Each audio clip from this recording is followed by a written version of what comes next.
Buenas noches. En la noche del día de hoy tengo el placer de hablar con dos de los más importantes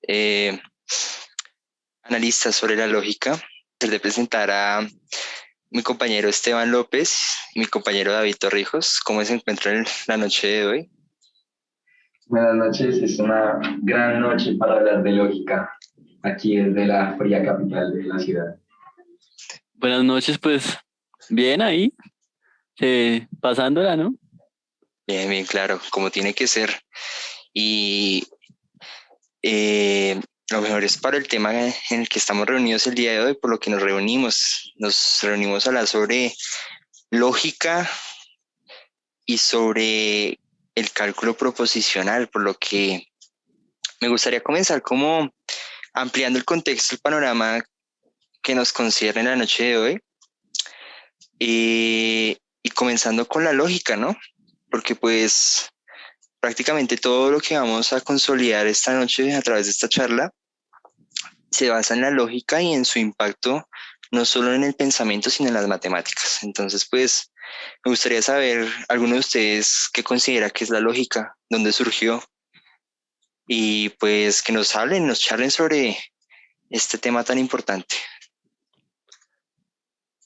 Pues, bueno, pues desde este punto de vista la lógica es, digamos, como la ciencia que estudia más o menos las técnicas o la forma en la que podemos llegar a demostrar que una afirmación es correcta o es falsa, mediante proposiciones, predicados, etcétera.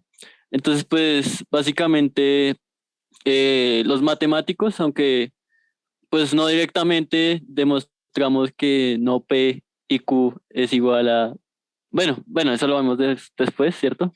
Sí, sí. Pues usamos la lógica más, de manera más implícita y pues eso es básicamente la lógica desde mi punto de vista. Perfecto. Claro, para mí más aparte de estudiar estas técnicas argumentativas es como inherente a la existencia misma del hombre, ¿no? Se supone que somos los animales lógicos y eso es lo que la hace curiosa, que sea producto de nuestra inventiva. Por supuesto, y no solo es eso, tengo entendido pues de que de una u otra forma la palabra lógica, si nos vamos etimológicamente, viene del griego logos, lo cual es una de las palabras que se pueden llegar a considerar más ricas semánticamente dentro de todo, pues prácticamente todas las palabras que los griegos nos pudieron haber dejado. Tengo entendido que puede llegar incluso a significar la misma palabra, discurso, pensamiento, razón y demás. Pero bueno, tomando en cuenta este contexto, tomando en cuenta que pues etimológicamente lógica viene del griego logos, supongo que eso debe tener un impacto en la misma historia de la lógica. ¿Qué me podrían decir ustedes? Bueno, pues la lógica como la conocemos hoy día o sea, con la cuestión del cálculo proposicional y todas sus aplicaciones al mundo real, son algo más bien reciente, ¿no? Los griegos sí estudiaron mucho la estructura de los argumentos, la forma correcta de argumentar, y ya se tenía como un concepto construido de lógica, sin embargo, no era un concepto tan desarrollado como el que tenemos hoy día. Pero sí, a los griegos es a los primeros que les debemos tal vez el hecho de poder argumentar de forma correcta y el hecho de poder evitar pues falacias, que es también una de las grandes preocupaciones de la lógica. Sí, sí, tengo entendido que pues si nos remontamos a esas lejanas épocas allá en la península griega, allá cerca del mar Egeo, pues tenemos a Aristóteles, ¿no? Como una de las figuras fundamentales que de una u otra forma influyeron en esto que nosotros estudiamos hoy en día y que pues has mencionado a través de lo que se conoce el organón, ¿no? ¿Qué me podrían hablar de eso? ¿Qué es el organón y cuál fue su impacto pues en prácticamente la historia de la lógica y el pensamiento?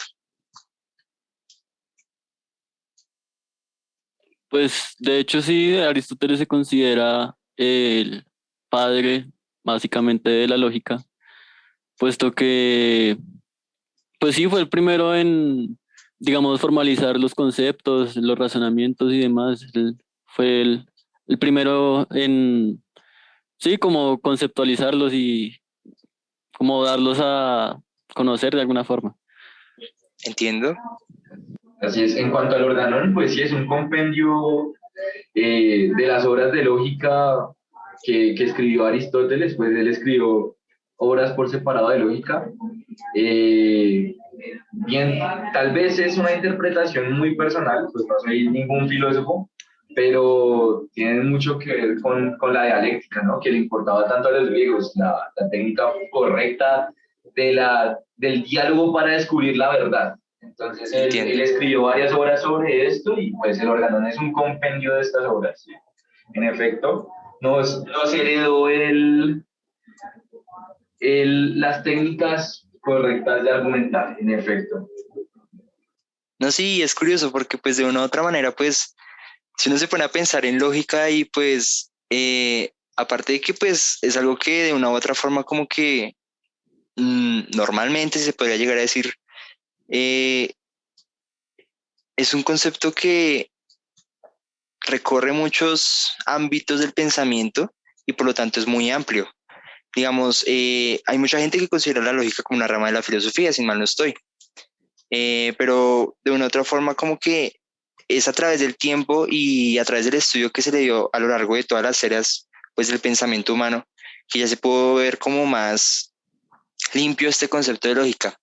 Así que pues me gustaría saber ustedes que saben qué pasó en el siglo XIX, qué me podrían contar pues ya de la lógica en sí como una rama separada del conocimiento, no tanto de la filosofía. Eh, ¿Qué figuras podemos encontrar allí? No sé. Claro, históricamente, pues yo empezaría a datar la lógica tal vez como el estudio más riguroso de la lógica, tal vez desde el siglo XX, más bien yo creería. Entiendo.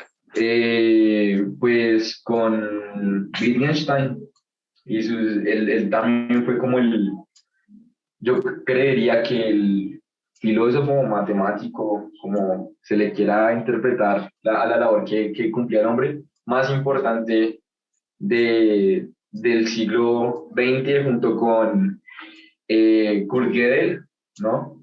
Pues Wittgenstein sentó las bases de todo lo que podemos hacer con cálculo proposicional, creería yo, porque pues él introdujo el concepto de tablas de verdad.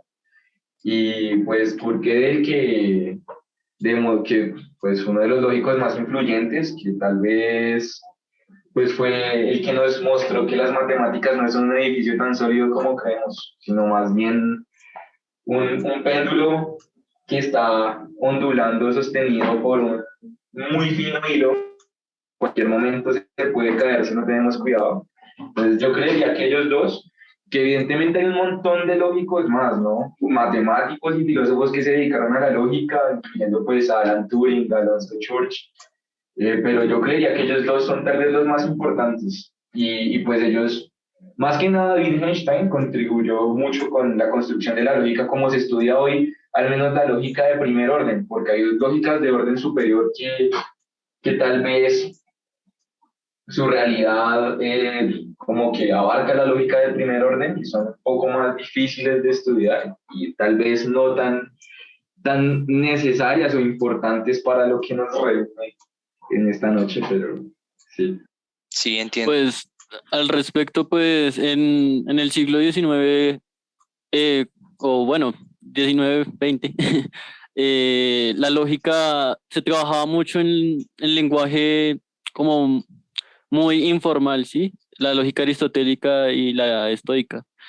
Entonces, pues lo que hicieron personajes como Wittgenstein y pues los anteriormente nombrados por mi compañero, fue básicamente formalizar estrictamente la lógica y pues cómo se trabajaría y cómo se trabaja. De hecho, desde ese momento hasta el día de hoy se sigue trabajando de la misma forma. Entonces, pues fueron personajes muy importantes.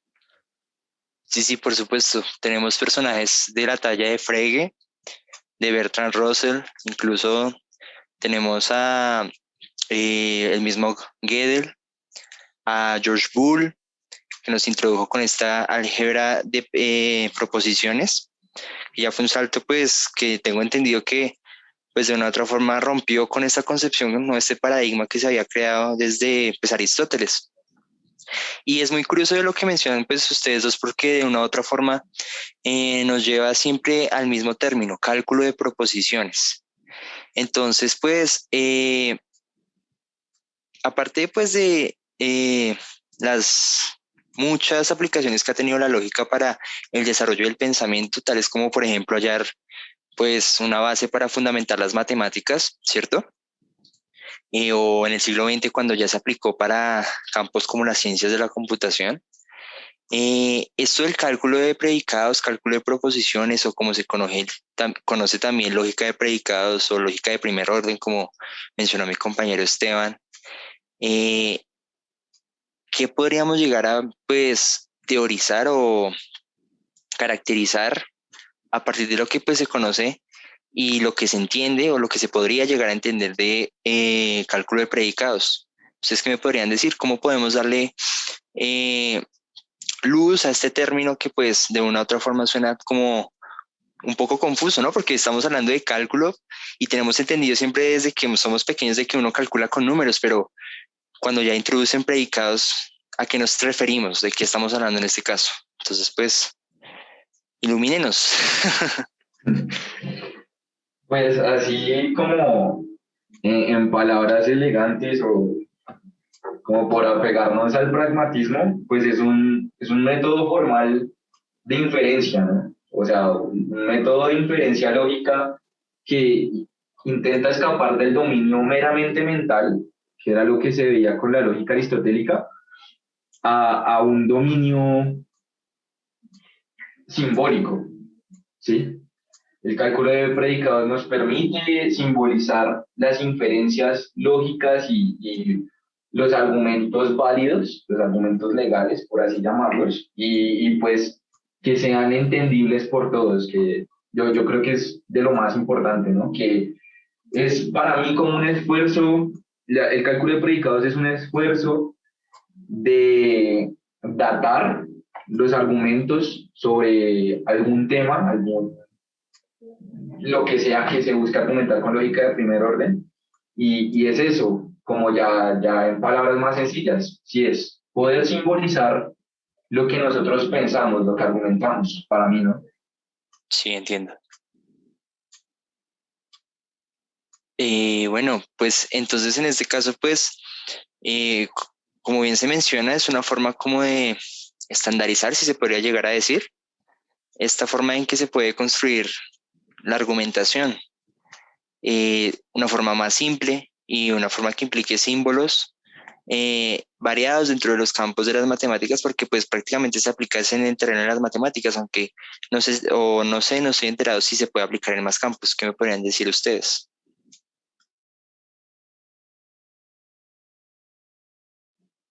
Sí, en un montón de campos, bueno, claro que hay que tomarlo un poco con pinzas, ¿no? Porque, por ejemplo, se podría interpretar que tal vez una de las aplicaciones más evidentes de esta lógica son los lenguajes de programación. Y los lenguajes de programación, pues para los que conocen un poco sobre estos lenguajes de alto nivel, pues tienen estructuras matemáticas y tienen estructuras lógicas, sentencias de control que llaman en el mundo de la programación y que pues están totalmente construidas sobre estos fundamentos de la lógica y permiten que la máquina, el computador, interprete de la misma forma que uno humano interpretaría pues las sentencias lógicas de primer orden, que pues son los conectores o operadores lógicos que conocemos, que pues son la disyunción, la conjunción, el condicional, el bicondicional, la negación, también algunos lenguajes de programación la entienden. Entonces, esa sería de las aplicaciones más evidentes que yo creía que existen, pero otras no tan evidentes y sin embargo subyacentes a nuestra realidad contemporánea son los circuitos,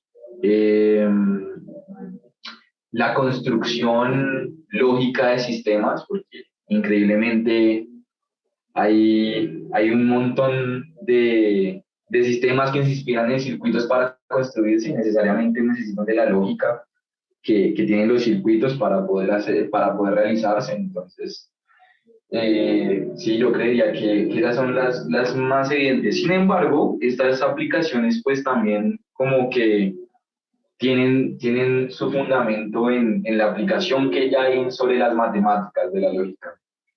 Entonces, sí, pues esas son las que yo podría mencionar así como de la punta de la lengua que tengo más como presente.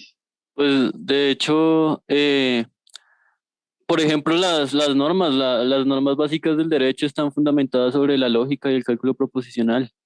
De hecho, muchas veces el profesor mismo nos ha contado que ha tenido estudiantes de derecho en su clase de lógica y pues yo que tengo compañeros también, también pues estudian esto porque pues sí es muy importante también en esas áreas. También, digamos, no sé, de hecho básicamente en todo, digamos, en experimentos físicos, científicos también es muy importante. Sí, o en el estudio del lenguaje natural, también en experimentos psicológicos que han realizado psicólogos. Curiosamente a ellos también les preocupa mucho el lenguaje y también cómo comprender el funcionamiento lógico, tal vez más básico del cerebro humano. Entonces, también tengo entendido que utilizan mucho la lógica de primer orden para esto también. Perfecto. Y de una otra forma, como que en todos esos lugares se ve la lógica y pues expuesta a través de los ojos del cálculo de predicados, ¿no? Aunque pues se han visto como estos campos, o hemos vislumbrado estos campos en los que se podría llegar a aplicar, pero todavía hay como conceptos que de una u otra forma como que, aunque son muy allegados o muy cercanos a lo que pues nosotros hacemos, de otra forma pues a la hora de explicarlos como que quedamos cortos. Entonces me gustaría pues desde su punto de vista, desde su visión, ¿sí?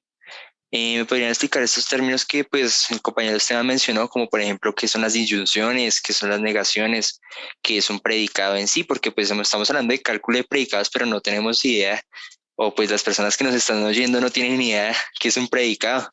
Entonces podemos comenzar por esto para ya adentrarnos más en una parte más específica de lo que vamos a hablar pues en la noche, el día de hoy. Entonces pues comiencen. Ilústrenos sobre qué podría llegar a ser una disyunción, una conjunción, hasta qué punto podríamos llegar a entender esto desde como una lupa muy, muy cotidiana. Entonces, pues, Pues en primer lugar, antes de explicar las disyunciones, las conjunciones y demás, hay que explicar qué es una proposición, porque literalmente todo el cálculo se basa, bueno, del que estamos hablando se basa en proposiciones. Entonces, pues una proposición es en sí una afirmación que puede tomar tanto valores de verdad, bueno, tanto valores verdaderos o falsos. Es decir, voy a dar un ejemplo, pues, un poco fuera de contexto. sí, sí, tranquilo. Digamos, un ejemplo sería yo tengo un perro. Entonces, esa afirmación es una proposición porque puede tomar tanto valor de verdad, tanto, puede ser tanto verdadera como falsa. Eh, Hay otras que parecen proposiciones, pero no lo son, como puede ser, hoy es un día bello. Eso no es una proposición porque, pues, desde el punto de vista de cada persona puede ser un día bello o no. Una proposición tiene que ser, por decirlo así, muy objetiva y pues que Entiendo. tome en cuenta, pues, sí, desde todos los puntos. Es decir, o sea, que todos estemos de acuerdo con que es verdadera o es falsa. Si en ese orden de ideas, la proposición, por ejemplo, ella no me ama, no contaría para el estudio que estamos realizando acá, ¿cierto? Es muy lejano a lo que estamos hablando, pero bueno, Sí, y infortunadamente puede que sea verdad, sin embargo está sujeta a ambigüedades, pero es cierto, ella no lo ama, ella no me ama, tristemente. es triste, bueno.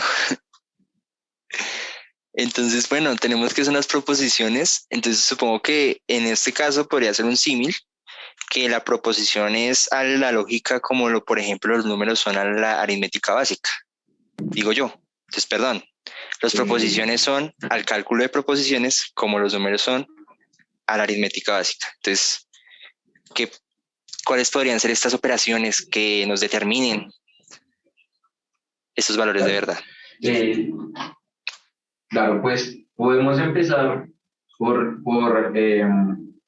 tal vez más básica, que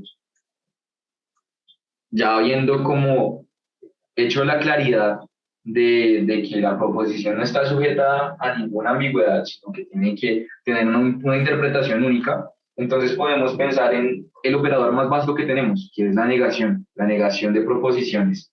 Entonces, como lo dijo mi compañero David, pues una proposición puede ser verdadera o falsa, ¿no?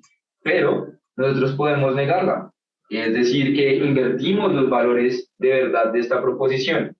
Haciendo un ejemplo, con el mismo ejemplo, de hecho, que David mencionó, yo digo, yo tengo un perro, ¿m? Y digamos que esto es verdad.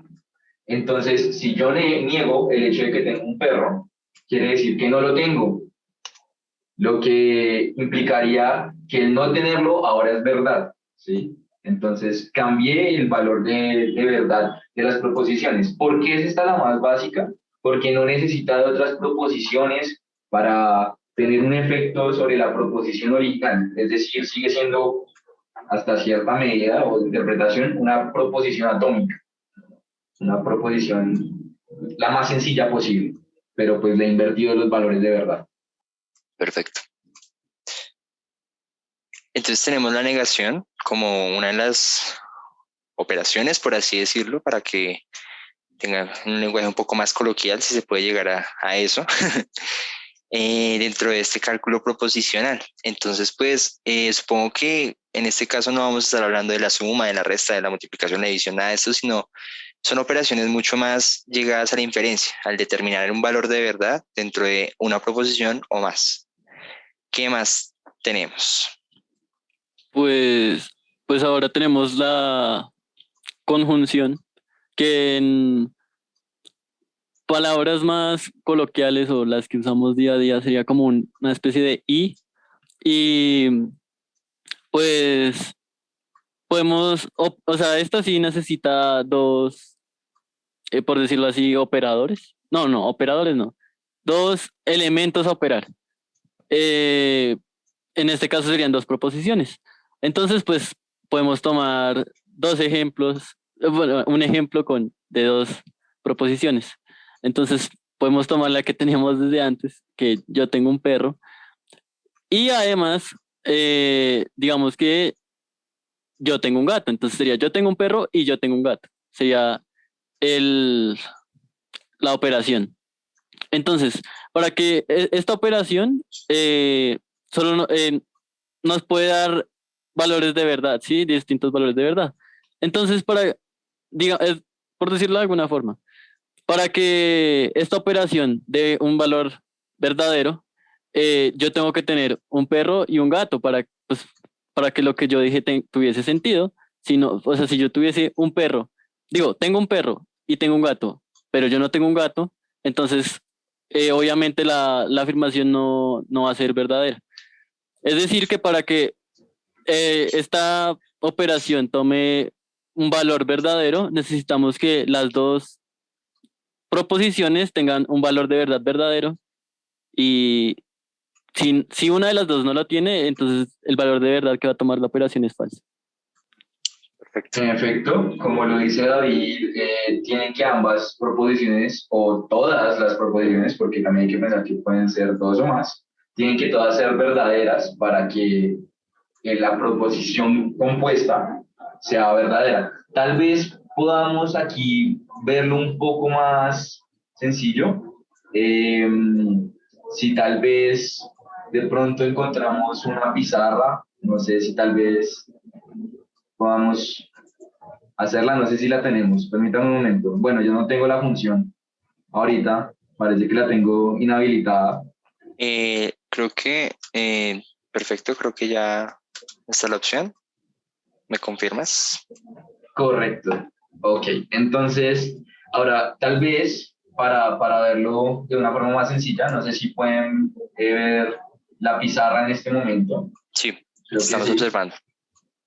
Ok, correcto. Entonces, aquí, digamos, sean cualesquiera dos proposiciones, en este caso, por el bien de la simplicidad, vamos a decir que son P y Q, dos proposiciones. Entonces, vemos que el operador, para decir que estoy haciendo la conjunción entre las dos, es el siguiente. P y Q. Este que parece un triangulito sin la base, ese es el operador.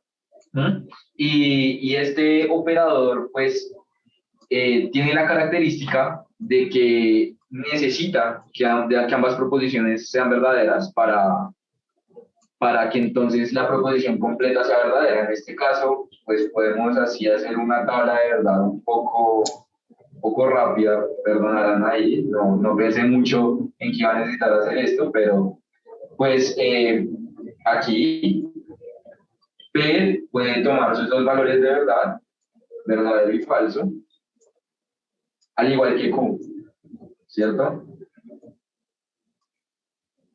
En efecto. Ok. ¿Sí?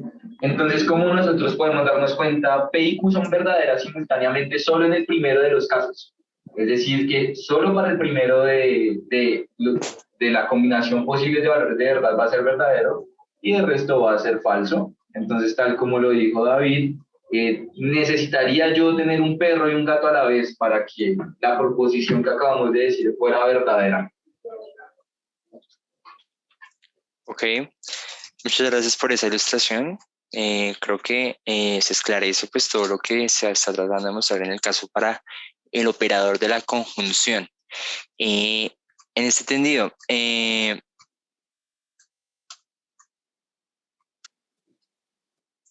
y bueno, entonces continuando con la charla que hemos venido pues hilando, me gustaría saber entonces pues ya hablamos de la conjunción, de la negación, de lo que son las proposiciones.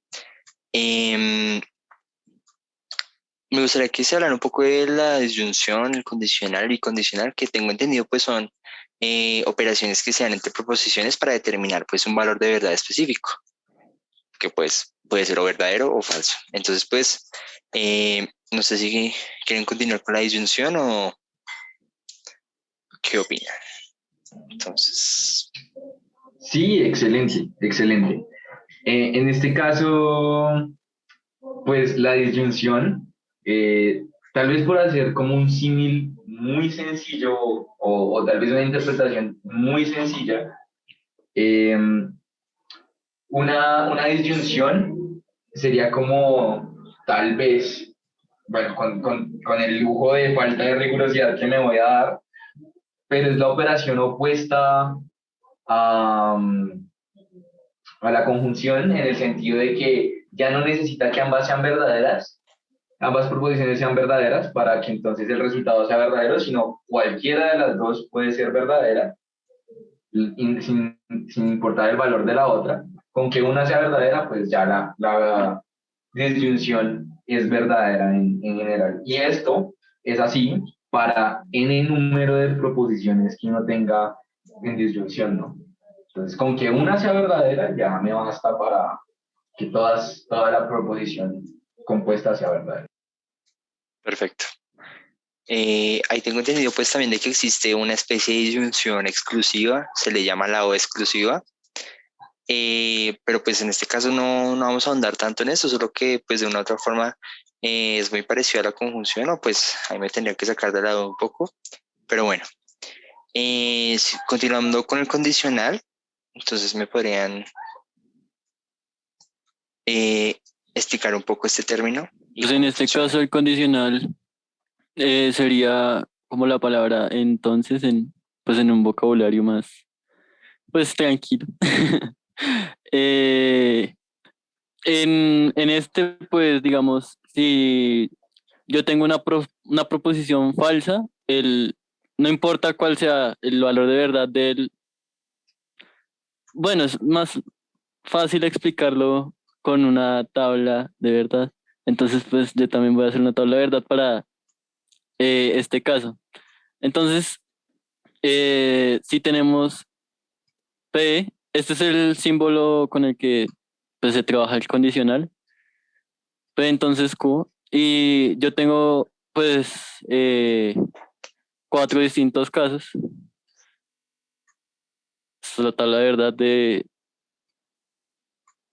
de esta operación.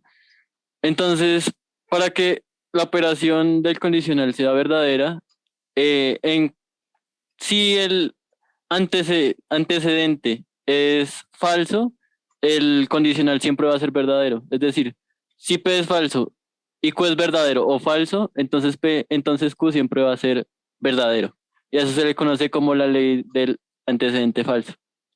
Eh, en otro caso, si tenemos que P es verdadero y Q es verdadero, entonces el condicional va a ser verdadero. Y el único caso en el que es falso es cuando P es verdadero y Q es falso, porque no, de afirmaciones verdaderas no podemos llegar a conclusiones falsas. Entonces, pues, esa es la explicación del condicional. Exacto, Perfecto. esa era la idea que iba a mencionar, que una forma sencilla de verlo es como, no puedo de una verdad llegar a una mentira, ¿no? Es como se le enseñan a uno así súper sencillo. Exacto, perfecto. Ahí es cuando se me ocurre, aunque pues no tiene mucho que ver esta frase de Shakespeare de con el anzuelo de la mentira pescarás la verdad o algo así, pero esto nos concierne más en otros tópicos que podemos vislumbrar más adelante. Eh, y creo que nos sobra hablar de con el bicondicional, ¿no? Eh, ¿Qué es bicondicional? ¿Qué me podrían decir de este operador? Claro, un bicondicional resulta también un ejemplo curioso porque es como hacer un condicional, pero en ambas direcciones de la proposición, ¿no? Entonces, ahora aplica la siguiente tabla de verdad. Me permiten un momento y ya me dispongo a... Ok, vamos a borrar rápidamente todo esto que tenemos acá para que no tengamos... Ok, entonces el bicondicional, un momento, se representa así. Digamos que tenemos la proposición P y tenemos la proposición Q y esta flecha que tiene dos puntas a ambos lados es la forma de simbolizar el bicondicional, que lo podemos entender como un condicional que va en ambas direcciones. Bi, dos, condicional, pues. Y entonces vamos a tener la siguiente interpretación. Tenemos los posibles valores de verdad de P combinado con los posibles valores de verdad de Q. Un momento. Y se interpreta así. Es verdadero solo cuando ambas proposiciones tienen el mismo valor de verdad. Es decir, cuando ambas son verdaderas es verdadero o cuando ambas son falsas es falso. En todos los otros casos va a ser falso y esto pues se puede explicar de forma sencilla por el condicional, ya que si fuéramos de esta dirección a esta dirección llegaríamos de verdadero a falso, lo que lo haría falso. Lo mismo sucede de esta dirección a esta dirección. Es por eso que estos dos resultan siendo falsos y los otros verdaderos. Esa sería la explicación más sencilla que se me ocurre. Perfecto. Una vez pues ya tomando en cuenta todos estos operadores, ya tenemos como herramientas, si se podría llegar a decir, herramientas que nos pueden empezar a ayudar a construir pues como proposiciones o enunciados mucho más complejos. Eh, Tengo entendido pues también de que de una u otra forma a través del condicional y el bicondicional uno puede llegar a determinar que cierto elemento o cierta afirmación es verdad a partir de otro, lo que se conoce como una equivalencia o como una implicación semántica o lógica. Entonces, pues no vamos a ahondar tanto en este aspecto, pero pues sí me gustaría saber qué determina o qué caracteriza una equivalencia lógica y qué determina una implicación lógica, por qué se les llaman así, o sea, qué características las hace especiales. Ok. Bueno, no sé si de pronto David iba a mencionar algo, pero No, continúe. ok, claro que sí. Entonces, para hablar de estas implicaciones y de estas equivalencias, tenemos que tener claro como tres conceptos, que son el concepto de tautología, el concepto de contingencia y el concepto de... Se me olvidó el otro, David, tal vez me pueda recordar. Es con... No, no, no. Contradicción. Contradicción, contradicción, sí, perfecto. Correcto, sí. Una palabra que se me olvida bastante. Bueno, entonces, si hablamos de tautología, decimos que de una proposición compuesta, al analizar todos sus posibles valores de verdad, la proposición compuesta siempre va a ser verdadera. En el caso de la contradicción, va a ser siempre falsa y pues la contingencia va a resultar que no es tautología ni tampoco contradicción, es decir, que tiene valores mezclados de verdad, hay verdaderos y falsos para una misma proposición compuesta. Y pues la implicación semántica y la equivalencia semántica son en esencia proposiciones compuestas que necesitan ser tautologías para considerarse como tal, ¿no? Entonces, así rápidamente, la equivalencia semántica es un bicondicional que resulta tautología. Perdón, esa es la equivalencia semántica y la implicación semántica es un grupo de conjunciones y un condicional que resultan siempre tautología. Eso es. Perfecto. No sé si mi compañero David va a mencionar algo más, aparte de lo que pues ya nos mencionó nuestro compañero Esteban, acerca pues de lo que se está hablando. Lo explicó perfecto. Estoy de acuerdo. Y bueno, tenemos estas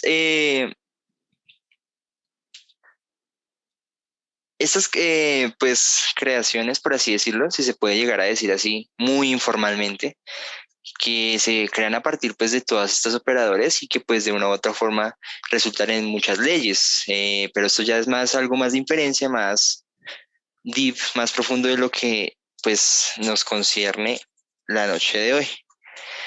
Así que pues me gustaría que habláramos un poco sobre algo un poco más complejo, pero que de una otra forma es mucho más sustancial y mucho más, pues, que también tiene mucha relevancia más bien, si se podría llegar a decir sí, dentro del cálculo de predicados y son los predicados. Entonces, cualquiera de los dos me puede mencionar qué es un predicado, para qué sirve eso, con qué se come. Eh, pues bien, un predicado es que, digamos, al tener yo una, un conjunto de proposiciones, un predicado es, digamos que yo puedo tomar de ese conjunto una proposición y darle cierta característica, ¿sí? Entonces, eh, por ejemplo, en conjuntos, si M y N pertenecen al conjunto A, entonces eso sería un predicado porque se le está asignando alguna tipo de característica a los elementos M y N. Eso es un predicado como tal. Perfecto, tenemos una definición que se podría considerar muy formal, muy bien estructuradas, ¿sí? También se podría llegar a decir que un predicado de una u otra forma es como, en ejemplo, estos se construyen a partir de letras, si no estoy mal, letras mayúsculas. Entonces voy a pues realizar también, compartir la pantalla, perdón, pues compartir un tablerito. Entonces, pues si no estoy mal, de una u otra forma tenemos un predicado, tenemos a P, que es nuestro predicado, y tenemos un elemento dentro de P que lo llamamos variable. ¿Qué es una variable? Pues es un elemento que puede cambiar dependiendo de las características y del contexto. Entonces ahí tenemos otro elemento a discutir que son los universos de referencia, los universos de discurso. ¿Qué puede ser eso? Mientras yo voy explicando o voy construyendo este pequeño predicado.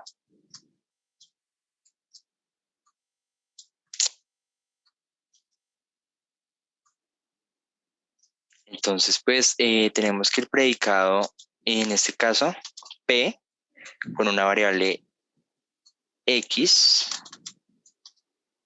eh, lo podemos definir como que X, o sea, nuestro elemento de variable, nuestro elemento que va a cambiar dependiendo del universo de referencia, es hombre. Entonces tenemos X es hombre. Perdona la letra del pulso, pero pues es un poco complejo. Entonces imaginemos que esto es hombre. Entonces, pues, este predicado y su valor de verdad va a depender del universo de referencia donde este predicado se aplique.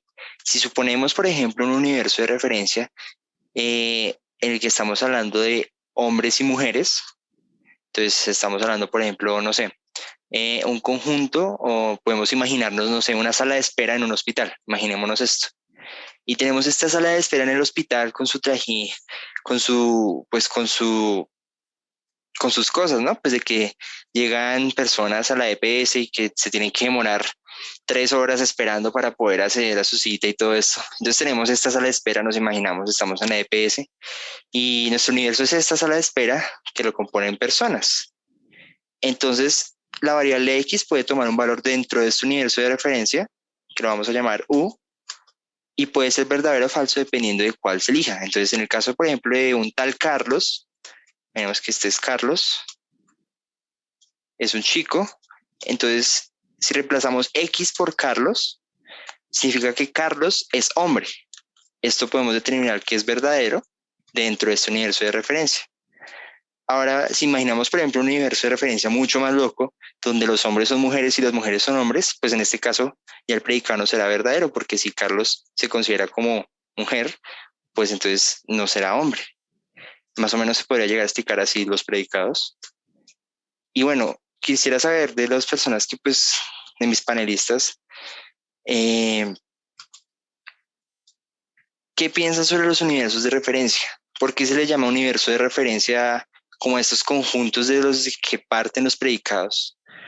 Y, y es un concepto muy interesante porque pues tenemos entendido que un universo dentro de la astronomía, dentro de todos estos estudios, es como lo que agrupa todo, ¿no? Entonces, pues, ¿qué piensan de esto? Claro, universo de referencia. Bueno, podemos construir el concepto de universo de referencia como desde la intuición, ¿no? Entonces, primero, pues, como Nicolás ya lo ha comentado, es un conjunto de muchas posibilidades, ¿sí? ¿Y por qué de referencia? Creería yo por la construcción intuitiva que les digo, eh, porque de los elementos de este universo podemos tomar un grupo y ver si para ellos es verdadera la condición con la cual hemos construido nuestro predicado, ¿no? Entonces es como que podemos tomar elementos y probarlos en el predicado para ver si su resultado es verdadero o falso. Sí, Perfecto, qué pena antes de continuar. tranquilo. No, ahorita en la definición de predicado, no sé si dije que eran, o sea, de un conjunto de proposiciones, eh, asignarles una característica, me equivoqué, no son proposiciones, son elementos. O sea, por ejemplo, X es hombre, eso como tal, o sea, lo que tomamos es el X, no una proposición, es un elemento al cual se le asigna una característica, no una proposición. Entonces ahí me Perfecto, equivoqué, perdón. tranquilo, tranquilo. Estamos en charla, tranquilo. Pues digamos que sí, como bien dice también, pues mis ambos compañeros David, David Esteban López y David Torrijos, presentes. De una u otra forma, depende de este elemento que se tome o los elementos que se tomen dentro de un conjunto o universo de referencia. Sin embargo, pues de un universo de referencia se pueden sacar muchas características. De ahí de que puede haber múltiples o posibilidades de predicados. Pero de una u otra forma se puede llegar a también modificar el valor de verdad dependiendo de ¿qué elemento cumple la propiedad? Entonces ahí podríamos empezar a hablar de un tema que pues ya es importante y que ya nos puede dar como el preámbulo a una de las partes también gruesas de la charla que tendremos, que es sobre los axiomas. Y aunque también es ahí van a surgir varias preguntas, ¿no? Antes de continuar, pero bueno, son los cuantificadores. Si alguien me podría decir algo, pues mínimo como para ya dar el paso a esta parte de la charla. Entonces, pues, adelante. Claro, con mención a los axiomas y eso, yo creo que lo grueso, así como para hacernos un spoiler de una vez, son los cuantificadores, ¿no? Entonces, dentro del universo de referencia podemos, otra vez dándome una descarga de falta de rigurosidad que tal vez no debería, hablar acerca de generalizaciones y existencias, ¿no? Generalizaciones, es decir, que para todos los elementos del universo de referencia sea verdadero un predicado, o decir que para algunos, o inclusive decir que para un elemento único de todo el universo de referencia es verdadero algo, o decir que ninguno cumple con que el predicado sea verdadero. Entonces, yo creo que eso va a ser como el foco de las preguntas con respecto a los axiomas, ¿no? En efecto, sí. No sé si mi compañero David tenga algo que agregar pues a la... Pues voy a hacer otra pizarra, pues para, más o menos para explicar como los símbolos. Entonces, pues digamos, como dijo mi compañero, cuando para todo elemento del universo de referencia se cumple un predicado, el símbolo es este, como una A, pues al revés. Entonces sería como para todo X, bueno, pues ta ta ta ta ta. Predicados, sí. Sí, el predicado. Luego el existe sería este símbolo y pues quiere decir que existe al menos un elemento que cumpla el predicado. No necesariamente tiene que ser uno, o sea, pues desde que exista, pues así sean dos o tres, pues funciona. Y pues ya pues son esos, ¿no? Sí, sí. Se podría, pues para tener como una idea mental Sí, sí, de sí. que el para todo es una crucificada al revés, se podría llegar a decir así. Y el existente es una E al revés también, pero muy cuadriculada. Pero bueno, tomando en cuenta ya esto sobre lo que se ha hablado, sobre el cálculo de predicados, sobre pues todo esto, es un esbozo pues muy, es un brochazo que se le dio como a esto, pero bueno, ya vamos a empezar como, cómo podemos ver este cálculo de predicados aplicado en algo muy específico. Y en este caso, pues vamos a hablar de los axiomas de Peano, pero pues siempre es bueno tener antes como un contexto, unas características o algo sobre lo que podemos empezar a charlar. Y pues primero que todo, me gustaría que alguien me definiera qué es un axioma, porque pues dentro de todo toda esta conversación o todo este discurso que se tiene de las matemáticas o en las matemáticas, pues siempre se habla mucho de los axiomas, pero pues a fin de cuentas, uno cómo podría llegar a definir un axioma de una forma muy coloquial, de una forma muy conversada, ¿no? Mira, como para explicarle, por ejemplo, a la mamá de uno. Claro. Pues con el permiso de ustedes, de la forma más sencilla es una verdad irrefutable, ¿no? Irrefutable. Exacto. Es decir, una proposición, hablando, poniéndole en el contexto, una proposición que siempre es verdadera y no necesita probarse lo contrario. Listo. Entonces ahí me surge otra pregunta ya como para abrir la conversación y esto. Pero bueno, tenemos un axioma que es irrefutable, ¿cierto? Pero ¿en base a qué? En base a qué condiciones podemos determinar que es irrefutable, porque pues, por ejemplo, en algún punto se rompió pues este discurso que tenían las matemáticas sobre los axiomas o sobre lo que estaba construido, por la aparición de ciertas pues teoremas importantes. Por ejemplo, por mencionar alguno que estoy hablando pues ya como desde un punto de vista muy poco formal y muy poco documentado, si se podría llegar a decir, pero por ejemplo, en el momento en que apareció la geometría no euclidiana, pues lo que se tenía ahí para atrás se cayó, lo que se tenía como axioma se cayó. Entonces, pues, ¿por qué determinar o definir algo como irrefutable cuando de una u otra forma la búsqueda por ello o basarse en algo irrefutable como que es propenso a que de una u otra forma se determine lo contrario? No sé si me hago entender. Entonces, pues, ¿quién tiene algún comentario sobre ello, sobre esto? Eh,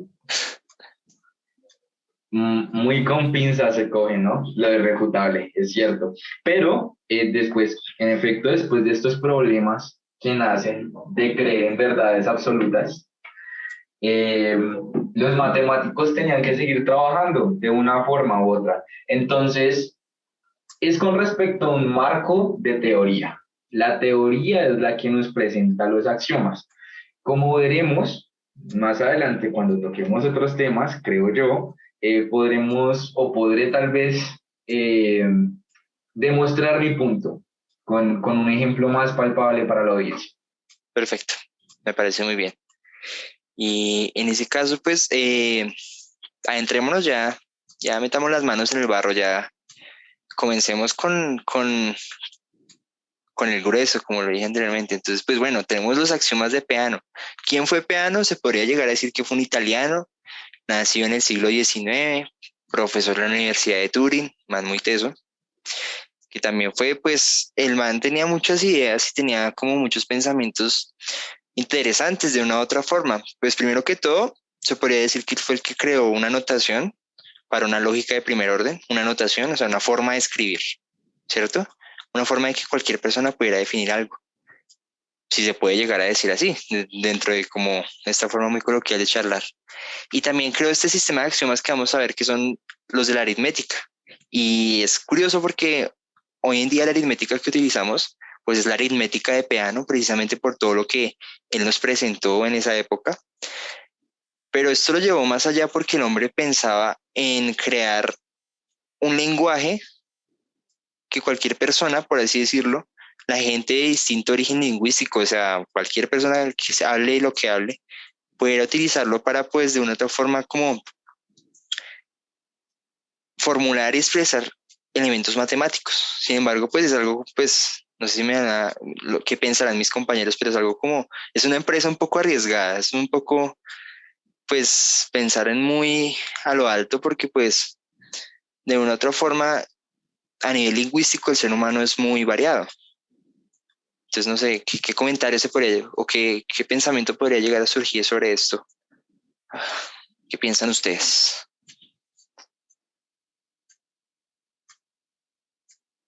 Mm, bueno, sí, en efecto, el sueño de mi pana Giuseppe. Eh, Como el de muchos matemáticos, fue reducir las matemáticas a un lenguaje entendible por cualquier persona, ¿cierto? Eh, una empresa arriesgadísima, mucho, que llevó al fracaso a muchos matemáticos y que hasta cierto punto es posible, como lo vamos a poder ver con los axiomas que él creó, porque pues de hecho él los creó con ese fin, para demostrar la consistencia y la completitud de la aritmética tradicional. Y estos axiomas pues son construidos en una lógica formal de segundo nivel, porque pues se da el lujo de utilizar palabras que igual se prestan a la ambigüedad, más cercanas a nuestro lenguaje, pero sí una empresa arriesgada que soñó él, soñó Hilbert, y posiblemente existan algunos matemáticos todavía que sueñen con esta unificación bajo una misma bandera lingüística de las matemáticas, ¿no? Un lenguaje sencillo, portable y entendible por todos. Imaginémonos eso aplicado en un ámbito pues ya en serio lingüístico, un lenguaje que cualquier ser humano pudiera hablar. Y es que pues de una u otra forma pensar en esto es como bueno, uno tiene de referente lenguajes el inglés, el español, que pues es nuestra lengua materna, el chino, el mandarín, que son como los más extraños. Pero, por ejemplo, si nos adentramos, por ejemplo, en los dialectos, o pues hay que tomar en cuenta, obviamente, pues la diferencia entre lo que puede llegar a ser un dialecto o una lengua, pero pues bueno, por ejemplo, que hablan los indígenas, porque hoy en día hay muchas comunidades indígenas que todavía conservan su forma de hablar, su forma de comunicarse, y es muy curioso, porque pues de una u otra forma la manera más bien en que el ser humano se puede llegar a dar a entender, eh, tan variada, tan como muy poco uniforme, y llegar a pensar de que de una u otra forma puede llegar a algo que los pueda unir, es como, no sé, desmontar la Torre de Babel de alguna forma, si se presta esa metáfora. Pero bueno, no sé si qué piensa mi compañero David. Pues no, Eh, sí, de hecho, pues la creación de estos símbolos como el que mostramos ahorita de para todo y existe es de alguna forma una manera de crear una especie de lenguaje que, o sea, independientemente del idioma de que cada persona pues exprese sus ideas y sí, es decir, no sin importar el idioma de cada persona, pues las matemáticas, si yo las escribo aquí, una persona en China me va a entender lo que yo escribí, o una persona en India va a saber que el símbolo de para todo es ese, y pues es algo muy bonito también de las matemáticas y de cómo están estructuradas. Concuerdo completamente. En efecto, la globalidad de las matemáticas es muy bonita. Eso me hace pensar, sin embargo, pues en, en algo un poco triste, ¿no? Con la analogía de desmontar la Torre de Babel. En efecto, yo entiendo las matemáticas como las entiende alguien que no me conoce y está en el otro extremo del mundo. Mm, sin embargo, al igual que el fallido intento del Esperanto, que fue este intento de que todos pudiéramos hablar la misma lengua, a pesar al igual que este fallido intento en el lenguaje natural de los humanos, pues también está el fallido intento de que toda la matemática se unifique bajo una misma bandera, ¿no? Eso resulta un poco triste, pero sí, eso no resta la globalidad de las matemáticas. Son el esfuerzo más grande y con en todo lo posible que la palabra abarca global de la humanidad. Sí, sí, estoy de acuerdo. Y pues digamos que ahorita que estaba pensando pues la verdad se me vino a la mente. Nosotros estudiantes de ciencias de la computación, para nuestra audiencia, somos estudiantes de las ciencias de la computación de la Universidad Nacional, por supuesto. Y digamos que me puse a pensar en los lenguajes de programación que existen y pues es bonito. O sea, también el pensar de que pues es una manera lógica de expresarse, que aparte de entender una máquina, una persona, por ejemplo, en India también podría estar utilizando este mismo lenguaje para construir algo. Entonces, pues digamos que como se ha pensado, como pues yo lo tengo entendido, la verdad es de que pues de una u otra forma la lógica como que evoluciona de cierta forma o se transmuta o se transfiere, si se podría llegar a utilizar este término, a la forma en que se ha construido la computación. Y es un pilar fundamental, básicamente. O sea, si vemos la historia de las ciencias de la computación, pues la lógica estuvo ahí, estuvo con Alan Turing cuando ya pues propuso las ideas que pues cambiaron esto. Entonces, pues no sé qué piensas. Digamos que los lenguajes de programación, aunque no tienen mucho que ver en sí con las matemáticas y con el hecho de pues abanderarlas con la misma bandera, si se puede decir esa redundancia, pero pues de una u otra forma es un esfuerzo que se ha hecho para que pues toda la humanidad pueda llegar, o pues toda la humanidad no, pero pues la gran mayoría pueda como que acceder a esta forma lógica de llegar a construir, de llegar a, pues sí, prácticamente desarrollar.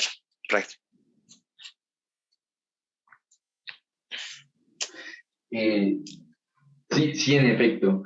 Bueno, pues ahí con una salvedad, yo sé que esto es más de interpretación personal, pero yo sí encuentro una conexión inherente entre la programación y las matemáticas, una conexión que pese a no obvia, tampoco es una conexión que se pueda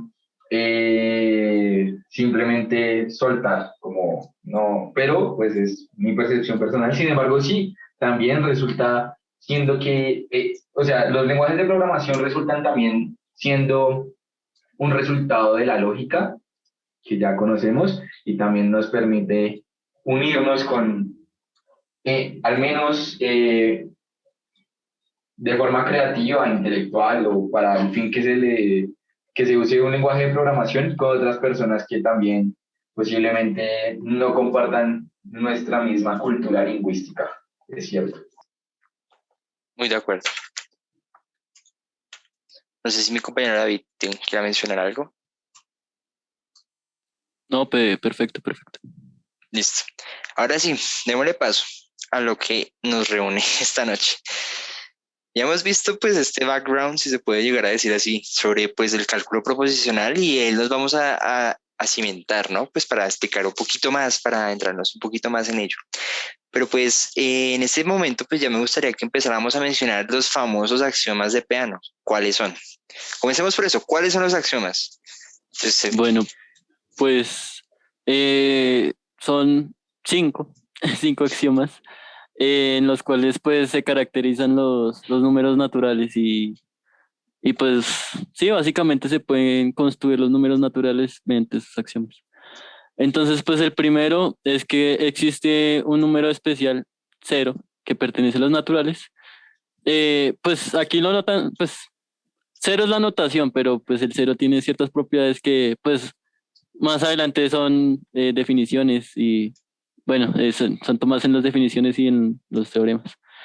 Em, el segundo es que para todo número que pertenece a los naturales existe un único elemento m, por llamarlo de alguna forma, que en realidad, bueno, voy a compartir acá un segundo pantalla. Digamos que tenemos el número n. Entonces, la notación es n más. Y esta notación se refiere a el sucesor de este número. Es decir, digamos, si yo tengo n igual a 5, entonces n más va a ser 6, por dar un ejemplo.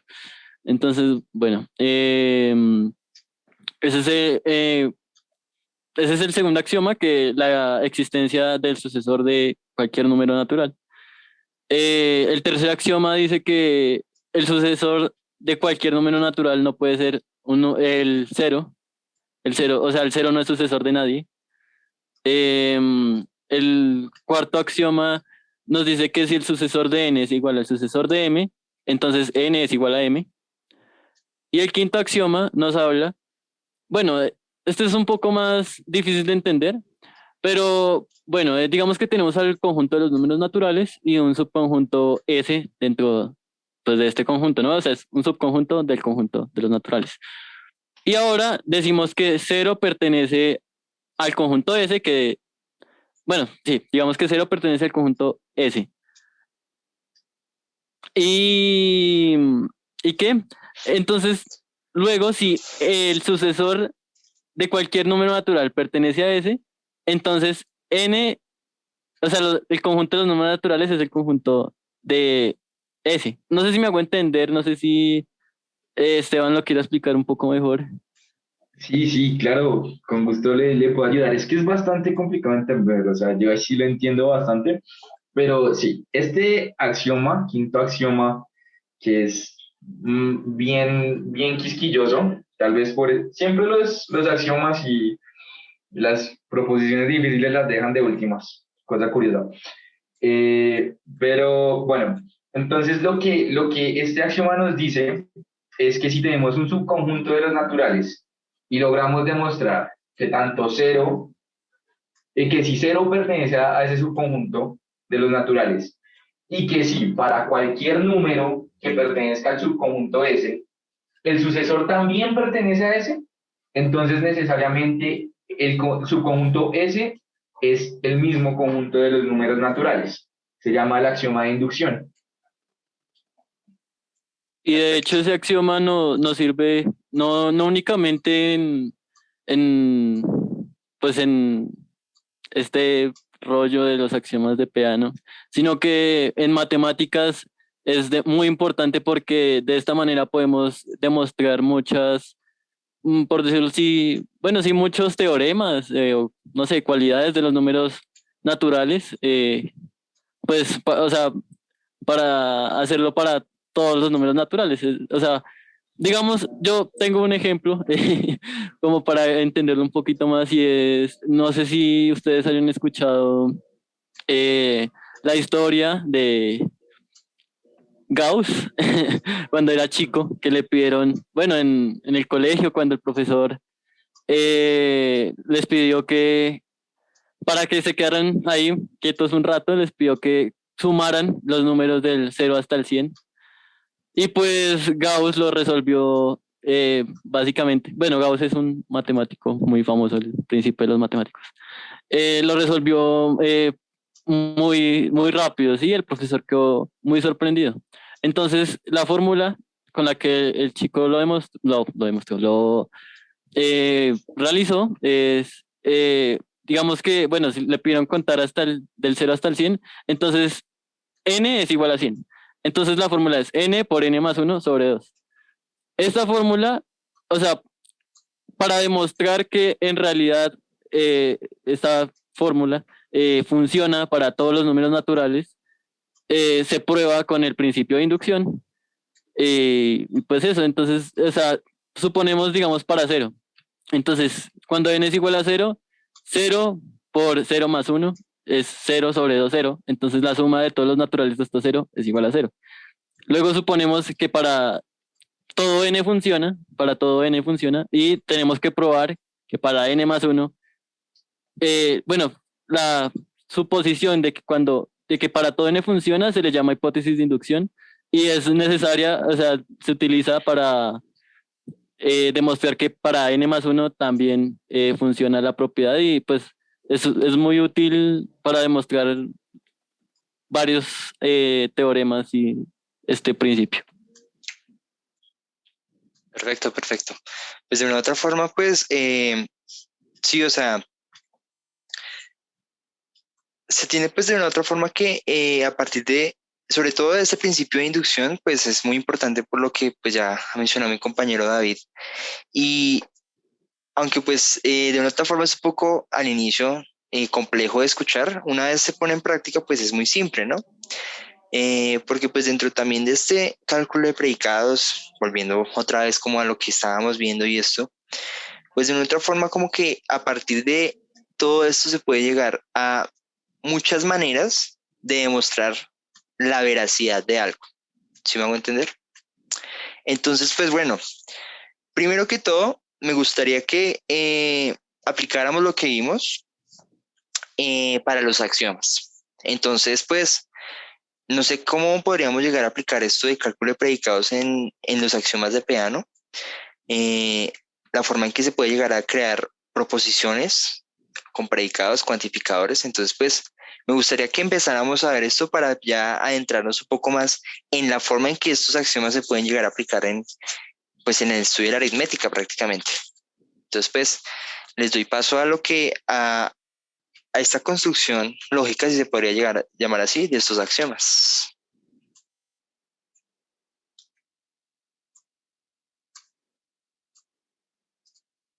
Claro, claro, con mucho gusto podemos iniciar. Bueno, como mencioné, estos axiomas son construidos sobre una lógica de segundo orden, entonces no es trivial traducirlos al lenguaje formal, pero sí se pueden hacer ciertas aclaraciones que nos permiten evidenciar cómo se utiliza la lógica de primer orden, este cálculo de predicados, estas operaciones, para construir los axiomas. Por ejemplo, nos basta con ver el primero, en donde se nos dice que hay un elemento especial n, un elemento especial 0 perteneciente a los naturales, perdón.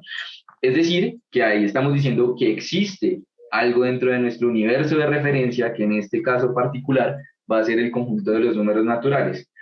Asimismo, pues, si empezamos a ver los demás axiomas, vemos que el segundo y el tercero utilizan para todo, es decir, que están utilizando cuantificadores sobre el universo de referencia, Mm, en el cuarto, pues el cuarto axioma es un condicional, ¿no? Que nos dice que si el sucesor de dos números eh, son iguales, si los sucesores de dos números son iguales, entonces los números son iguales entre sí. Y pues el quinto axioma resulta bastante conveniente aquí mencionarlo. Este man es una, se me olvidó ahorita la palabra, no es una equivalencia semántica, ¿Una implicación, tal es una vez? Implicación implicación semántica. semántica. Sí, así es.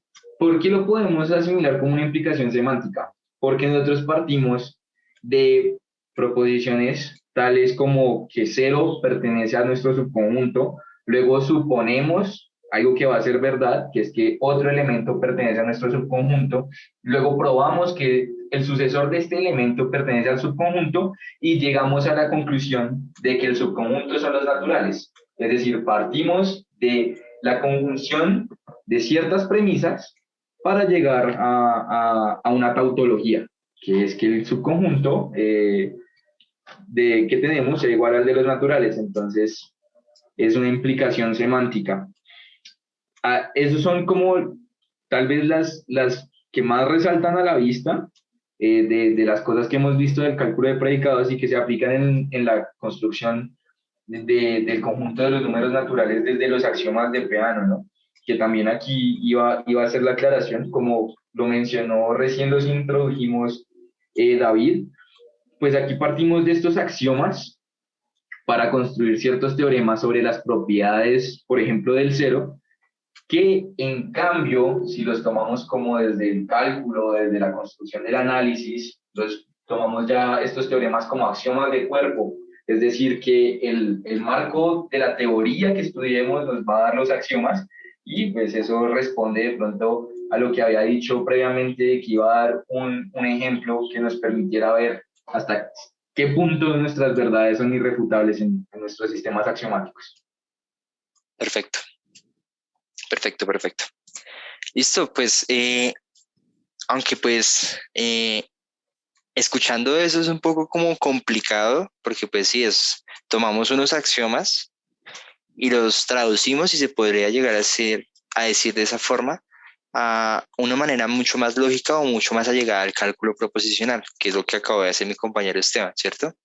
Pero de otra forma esto tiene sentido dentro de lo que se hace con estos axiomas o de lo que se aplica en estos axiomas, ¿si me hago entender? Entonces, pues, ya tenemos, por ejemplo, que dentro de todos los axiomas, del 1 al 4, si se podría decir así, o bueno, del 1 al 3, tenemos propiedades con cuantificadores, donde pues en uno está la existencia de un elemento, que en este caso es el cero, que es el elemento especial dentro del conjunto de los naturales. Y pues para no parafrasear lo que dijo mi compañero, pues tenemos estos cuantificadores aquí que nos demuestran la aplicación, por así decirlo, de esta notación lógica que tenemos. Y bueno, tenemos estos axiomas, pero te- a partir de esto se puede llegar a la explicación de qué procesos, qué podríamos hacer con esos axiomas. Entonces, pues, inicialmente podríamos hablar del proceso de la adición. Entonces, utilizando los axiomas de Peano, me gustaría que nos mostraran el proceso de la adición, cómo se podría llegar a ver demostrado, verificado, cómo podemos aplicar los axiomas de Peano de tal forma en que se pueda entender el proceso de la adición dentro del conjunto o el universo de referencia, que como pues ya muy bien mi compañero lo demarcó, pues es el conjunto de los números naturales. Entonces, pues demos paso a esto, a entender pues el proceso de adición y cómo a partir también, que eso es otro punto, de este proceso, cómo se puede llegar incluso a explicar propiedades mismas que se tienen de la adición. Entonces, pues, y lo que comentaba mi compañero es muy interesante porque pues aquí estamos viendo propiedades y vamos a demostrar propiedades que pues en otros marcos se tienen como verdaderas, como axiomas. Entonces, pues démosle paso a la explicación. No sé si mi compañero David o si mi compañero se va a explicar esta parte. Em, pues, bueno, eh, Esteban va a hablar. No, eso le iba a preguntar, hombre, que Bueno. usted quería hablar o para que nos turnemos, porque creo que aquí ambos podemos hacer un esfuerzo mancomunado para tal vez mostrar al menos una de las propiedades de la suma y partiendo pues de la definición que nuestro pan Sí, sí, sí. italiano llevó hace tanto tiempo de la suma, podamos llegar a algo, un consenso general. Pues, lo primero es partir que eso, la adición, o bueno, la suma, se toma como una definición y pues la definición es la siguiente, que supongamos que tenemos M y N pertenecientes a los naturales. Entonces, para todo M, o bueno, no, como cogimos cualquier M y cualquier N, entonces, bueno, M más cero es igual a M, que como les dije al principio sobre el cero, pues esta es una propiedad que cualquier M sumado con cero da el mismo M. Y también tenemos la segunda parte de la definición, que sería algo así como que un número más el sucesor de un número es igual a la suma de al sucesor de la suma de los números. ¿Me hago entender? Voy a ponerlo un ejemplo con números pues normales, digamos que el 3 y el Naturales. 4. Exacto. No, o sea, con números normales me refiero a... Bueno, sí, estaba mal dicho, perdón. Números Tranquilo, naturales tranquilo. que pues que todos conocemos, ¿no? Entonces, pues, supongamos que m es igual a 3 y n es igual a 4. Entonces tendríamos que 3 más el sucesor de 4, que sería 5, es igual, pues eso nos da 8, es igual a 3 más 4 y el sucesor de esa suma. ¿Sí me hago entender? 3 más 4 sería 7 y el sucesor sería 8. Pues entonces eso es como una forma de ver la propiedad, obviamente, pues desde un punto no muy riguroso, obviamente tomar un ejemplo no es tomar todos los casos, pero no, pues como es una definición, pues podemos verlo de esa forma, digámoslo así. Entonces, pues de esa manera se define la adición. Después con esa definición, pues van a llegar unos teoremas sobre las propiedades de dicha adición. Entonces, pues no sé si Esteban quiera explicar o pues lo podemos hacer entre los dos o como se pueda. Claro, claro. Bueno, en efecto, como dijo David, hay ciertas cosas que se pueden obviar, como el hecho de que, como es una definición y tomamos cualesquiera M y N, pues ya se puede pensar que es para todos los números naturales. Sin embargo, por el bien de la rigurosidad nuevamente, podemos aquí tal vez compartir. ¿Ven mi pantalla? Sí. Sí, sí, sí, por supuesto. Ya, perfecto, sí. Ok, entonces en efecto vamos a partir de esta definición y pues con algo de ayuda acá vamos a llegar vamos a demostrar la asociatividad de la suma como un teorema. No sé si estén de acuerdo. Adelante, adelante. Ok, entonces Adelante, por dos. aquí vamos a hacer entonces nuestra definición. Y vamos a decir que para todo M y N pertenecientes a los naturales, ¿cierto? Me corrigen si ven que hay algo mal, ¿no? Por favor. Ok, Tranquilo.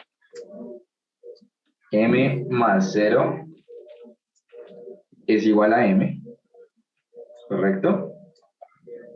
Y M más N sucesor va a ser igual a esto, que dicho en nuestro lenguaje natural sería lo mismo, M más N sucesor, ¿no? Pero aquí en el lenguaje simbólico puramente matemático podemos ver que es bastante diferente, ¿cierto? Perfecto, sí, porque perfecto. en este caso, si pues nos ponemos rigurosos, se podría decir que estamos hablando de que m más n, en este caso los podemos representarlo, podemos definirlo como otro número natural, no sé, si, o sea, si por, o sea, si nos podemos adentrar un poquito más, pero entonces podemos tomar que, por ejemplo, Q, un número Q pertenece a los naturales, lo definimos como M más N, y entonces, en este caso, la suma de M más N sucesor va a ser igual a Q sucesor, como para que se entienda un Correcto, poco más. Perfecto. correcto. Es una interpretación perfecta. Continuemos Ok, entonces. entonces ahora, pues con su permiso, voy aquí a borrar la pizarra. Necesito Espacio. borrarla. Sí, sí, resulta bastante difícil escribir en estas pizarras, ¿no? Sí, Sí, más con mouse. Ok. Con tablet sería más fácil. Sí, si tuviéramos una tablet sería muy sencillo, pero bueno, vamos a hacer lo que podemos con lo que tenemos. Entonces, el teorema que nos atañe demostrar el día de hoy es una verdad que damos por sentado, ¿no? Y es que la suma es asociativa. Es decir, que dados los siguientes números, m más n más k, ¿cierto? Dada esta suma de números, es lo mismo tener esto a tener esto, ¿correcto? sí, por supuesto. Y eso es una verdad que damos por sentado desde el colegio. Pero, pues para nuestros amigos teóricos de los números, no es tan evidente decirlo. Pues, los matemáticos aquí, mi compañero David, que no solo es científico de la computación, sino aparte se está doble titulando en matemáticas. Entonces, él es un poco más molestón con la rigurosidad que nosotros, pero Exacto, yo no bueno. me conformo con eso. Eso no se puede, eso no puede. Demuéstrelo. Exacto. Entonces, para satisfacer las demandas de nuestro compañero, vamos a utilizar el axioma 5, el axioma de inducción. Entonces, vamos a empezar nuestra demostración con lo siguiente. Vamos a imaginar o vamos a suponer la existencia del subconjunto de los naturales S, cuyos elementos van a ser M, N y K, pertenecientes obviamente a los naturales. ¿Me siguen? Sí, sí, Perfecto. Tales que M, perdón, acá, más N, más K, sea igual a M más N más K. ¿Correcto? Entonces, sí. eso es lo primero que tenemos aquí. Nos suponemos la existencia de este señor subconjunto S, ¿no? Y ahora, pues, como nos dice nuestro axioma de inducción, tenemos que mostrar que cero pertenece a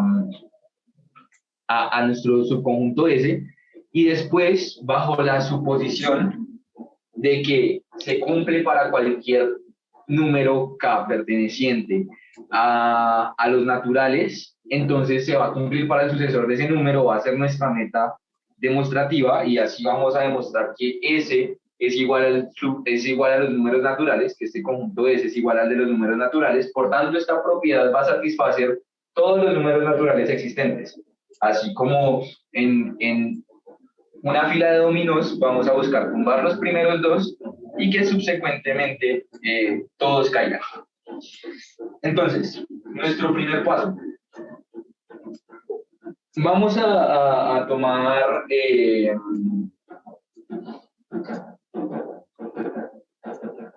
vamos a mostrar que 0 pertenece a S, ¿no? Es lo primero. Sí,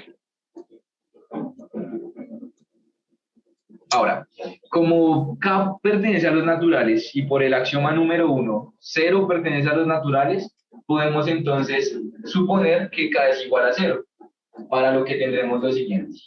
M más N más 0, ¿cierto? sí, Y esto, pues, por lo que sabemos ya de nuestra definición de suma, que ya la habíamos comentado, es igual a m más n. ¿Correcto? Así Correcto. es. Ok, entonces aquí podemos darnos la salvedad de destruir este paréntesis. Entonces vamos a tener que esto es igual a m más n, y esto va a ser igual a m más n más 0. Porque como ustedes recordarán también por la definición de suma, cualquier número perteneciente a los naturales más 0 es el mismo número. Es decir, que podemos hacer ese proceso inverso. N es igual a n más 0, así como n más 0 es igual a n. Entonces es válido por definición afirmar esto. ¿Correcto? Así es. Perfecto. Aquí como para hacer un pequeño apartado y que no nos perdamos como del rumbo de la aplicación de la lógica en la construcción de los axiomas, pues podemos darnos cuenta que hemos utilizado solo condicionales a partir de la definición, ¿no? Como cualquier número natural más 0 es el número natural, entonces m más n más 0 es igual a m más n. Ahí está implícito el uso de la lógica. Así es. Ok, entonces ya hemos mostrado esto. Ahora voy a tener que borrar para mostrar la segunda parte de la demostración.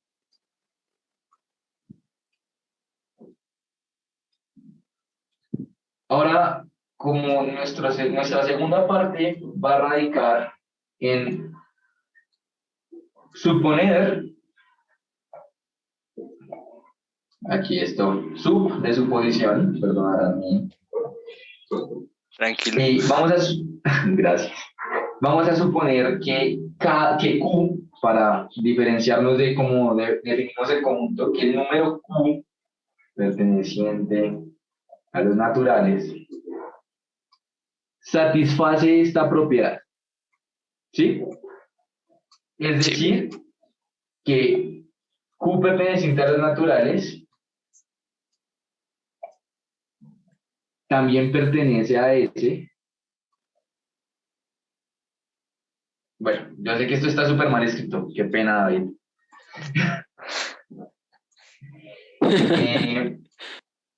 Se entiende que es importante.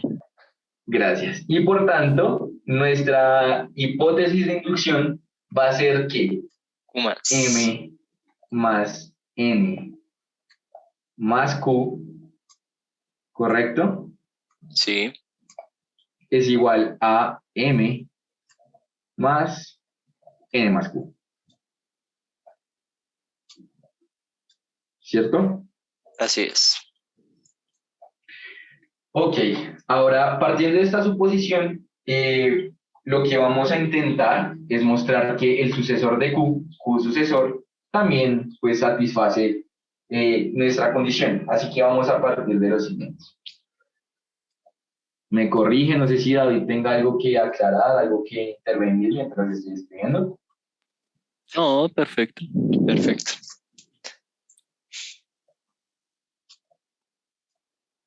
Sucesor, ¿cierto? Y esto es lo que vamos a ver primero. ¿Correcto?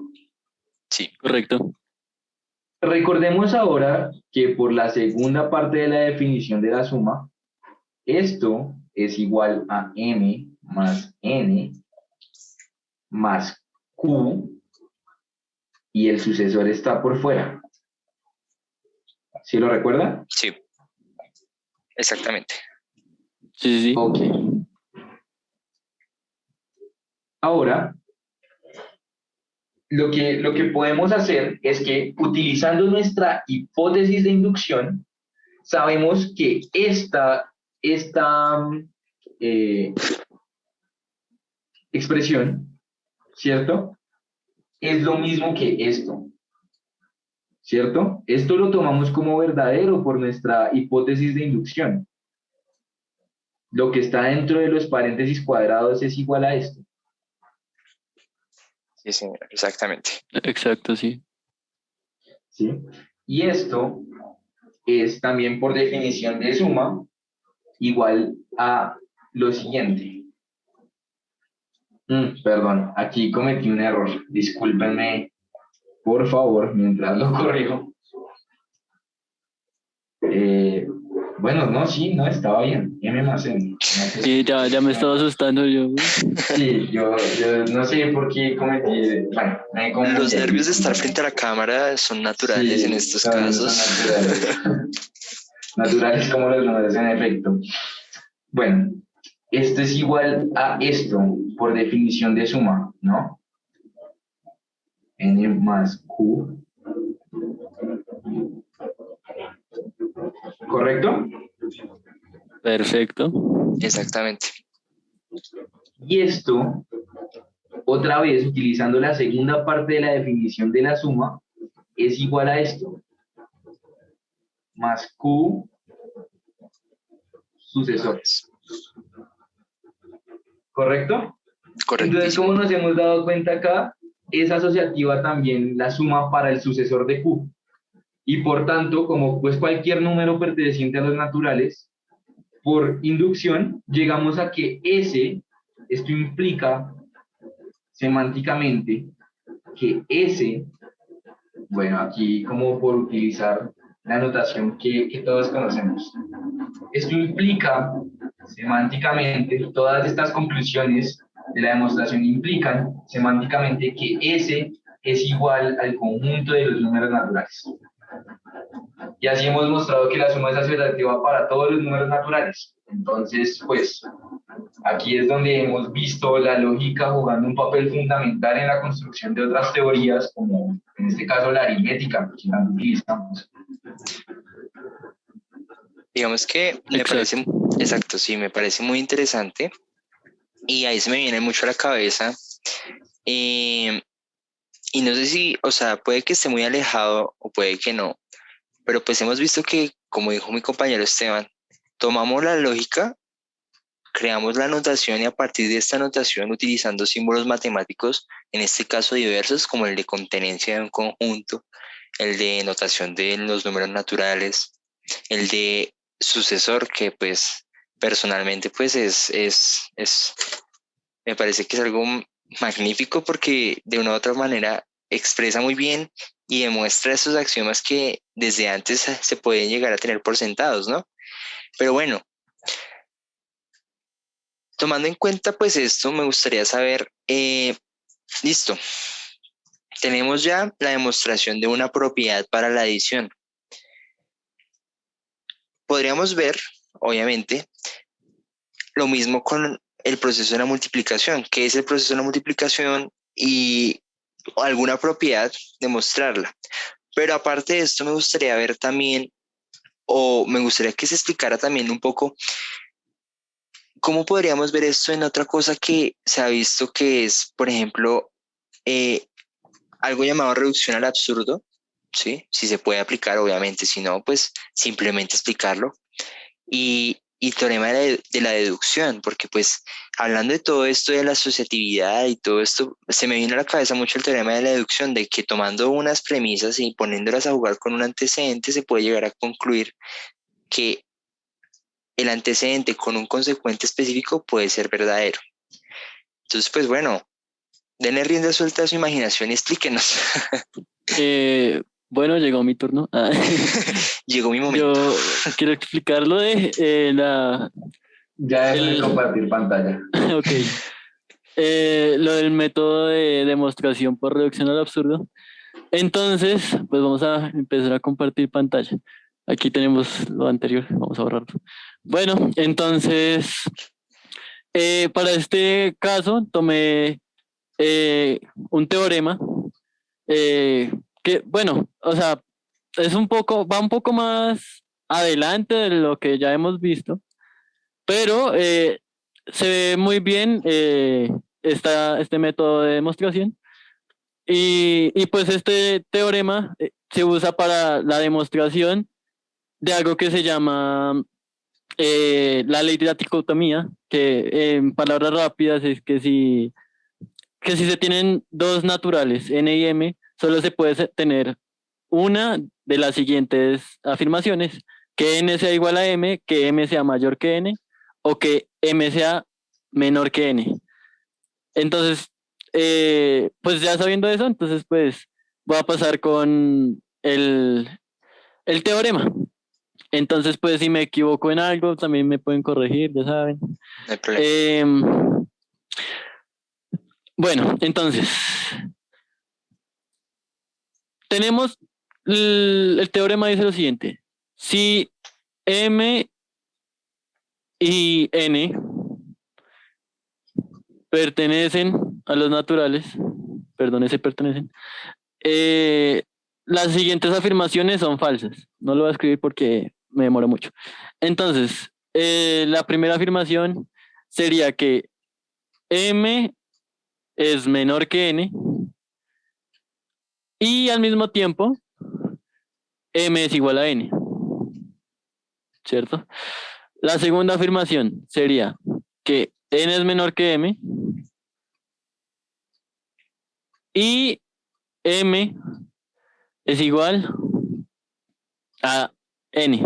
Sí, o sea, pero es la misma, pero con esta desigualdad al contrario, ¿sí? Y la tercera nos dice que n es menor a m y m es menor que n. Entonces, tenemos esto, ¿no? Entonces nos piden demostrar que las siguientes afirmaciones, o sea, que todas esas afirmaciones son falsas. Aquí, como podemos ver, tenemos dos proposiciones y una conjunción. Bueno, tenemos dos proposiciones y una conjunción, o bueno, varias proposiciones. Como habíamos visto anteriormente, el... Momento. Tranquilo. ¿El qué? Bueno, como queremos probar que es falsa, entonces tenemos que probar que cuando se cumple una, necesariamente la otra no se cumple. Y exacto, es eso. Porque si se llegaran a cumplir las dos, esto sería verdadero por la definición de la conjunción. Entonces, pues, listo, perfecto. Ahora, pues, rápidamente voy a hacer un breve repaso sobre el que es el método de reducción al absurdo, y es que partiendo de proposiciones, proposiciones que en principio sabemos que son, o sea, que ya hemos probado, como por ejemplo teoremas o mediante axiomas y demás, y yo tomo, es que es un poco complejo de explicar, pero digamos que yo quiero demostrar que esta afirmación es falsa, ¿sí? Sí. Entonces, supongo que es verdadera. Junto con los teoremas y axiomas que ya he probado y he demostrado, entonces llego suponiendo que es verdadera a una contradicción. Entonces, ¿qué quiere decir? Que esta proposición que tenemos aquí, que supusimos que era verdadera, en realidad termina siendo falsa.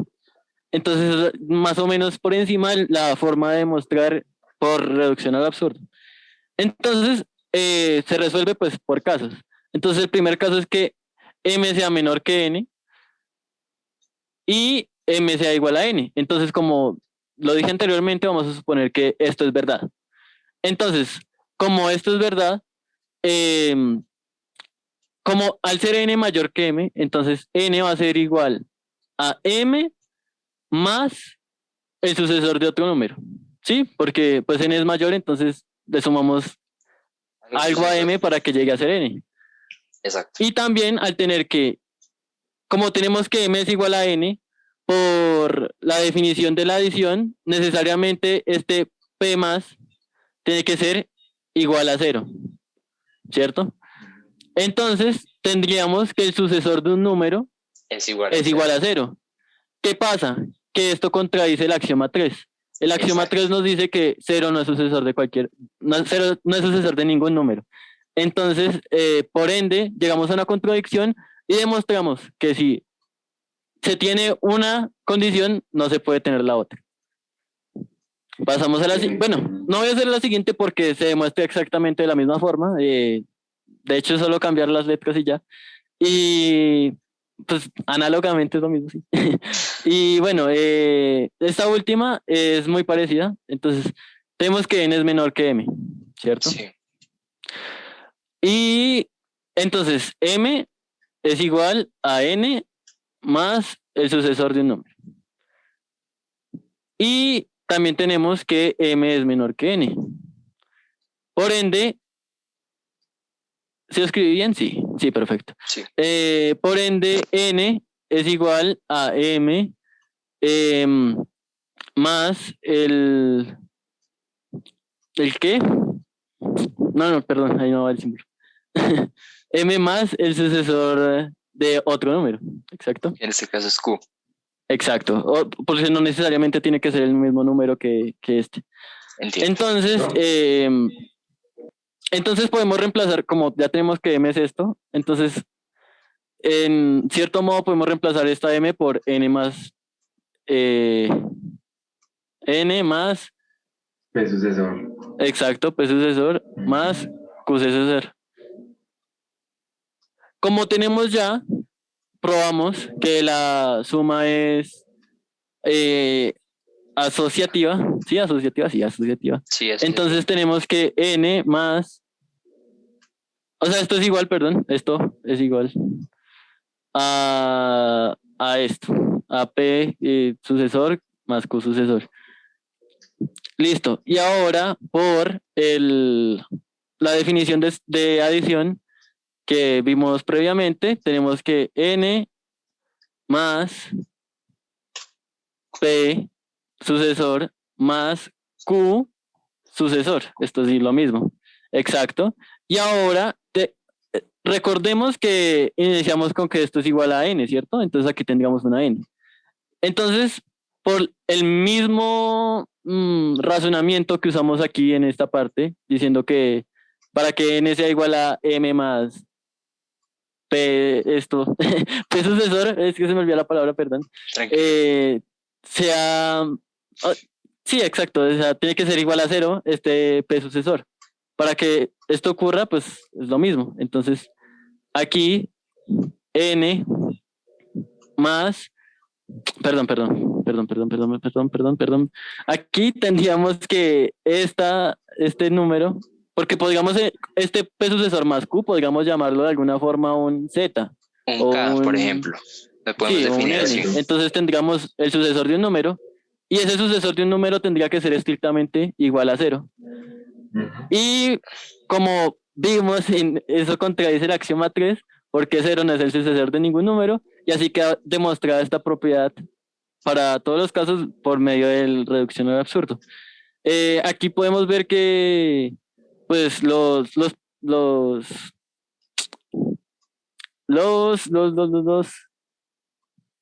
proposiciones tomadas para, sí, desde el inicio, pues son los teoremas.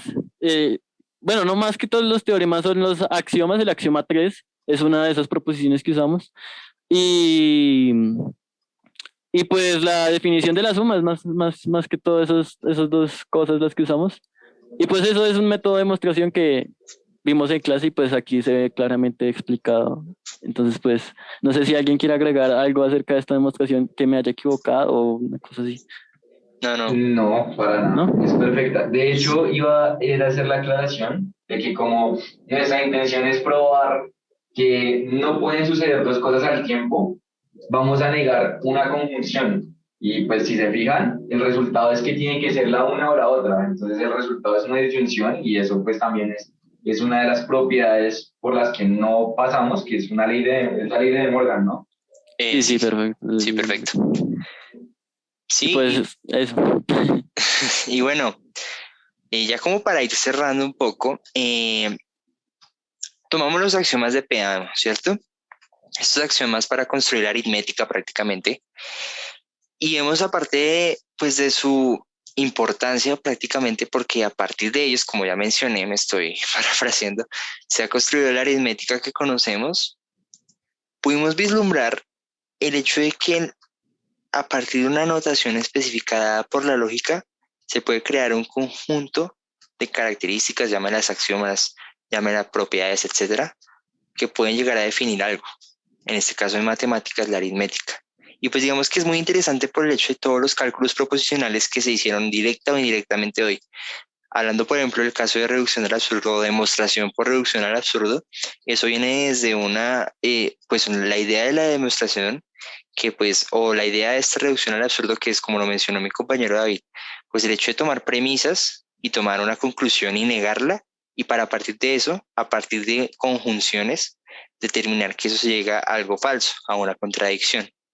Y pues es interesante hasta el punto en que se puede llegar esto en las demostraciones, pues prácticamente en la construcción de todos estos teoremas, definiciones.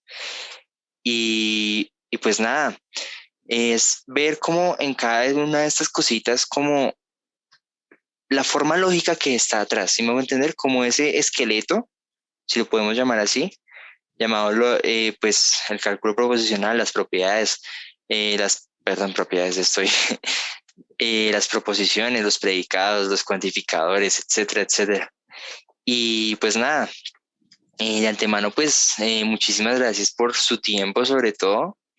Gracias por esta pues, construcción tan bonita que vimos, aunque pues eh, pudimos saber, eso será para un próximo episodio donde ya nos ahondemos más en estas demostraciones, porque es algo muy interesante de ver, la verdad, porque yo sigo pues asombrado porque viendo uno las demostraciones hasta qué punto la lógica puede llegar para demostrar que algo es verdadero irrefutablemente.